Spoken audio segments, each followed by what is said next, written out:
हजुर नमस्ते। म चाहिँ आज हजुरहरूलाई लोकेसन भिडियो लिएर आइसकेको छु। त्यो चाहिँ एनआइएमबी ब्याङ्क भयो, त्यसको पारिपट्टि राष्ट्रिय वाणिज्य ब्याङ्क छ, हेर्न सक्नुहुन्छ। अनि अब अलिकति पहिले अहिले चाहिँ यस्तो बनेको छ। यो चाहिँ बिचमा गोलो थियो, त्यो चाहिँ बस स्ट्यान्ड भयो।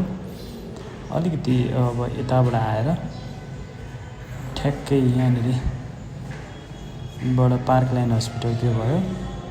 अनि त्यसपछि एनएमबी ब्याङ्क खोल्नु पऱ्यो है। एनएमबी ब्याङ्क खोजेर तपाईँ सिधै भित्र अब छिर्नु पऱ्यो। अब एनएमबी ब्याङ्क अब भित्र छिर्नु पऱ्यो। यहाँबाट भित्र छिरिसकेपछि सरर अगाडि आउनु पऱ्यो। अलिकति अगाडि आइसकेपछि यसरी आउने सेकेन्ड फ्लोरमा छ हाम्रो अफिस। अनि यहाँ दुईतिरै सिडी छ, दुईतिरै सिडीबाट माथि चढ्न सक्यो। हामीले यहाँनिर पोस्टर पनि लगाएको छौँ।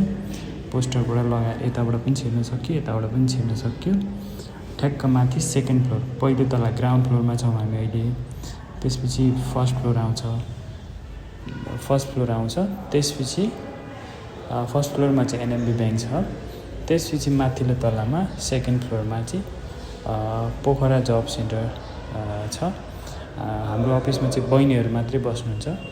म पनि अर्कोतिर बस्नु त, तर बहिनीहरू बस्नुहुन्छ। हाम्रो कुनै पनि अरू केटा स्टाफ चाहिँ छैन। 3 जना बहिनीहरू मात्रै हुनुहुन्छ। माथिबाट आउँदाखेरि कन्फ्युज हुन्छ मान्छेहरू, त्यही भएर यो भिडियो राखेको। हस्, धन्यवाद। अर्को अफिस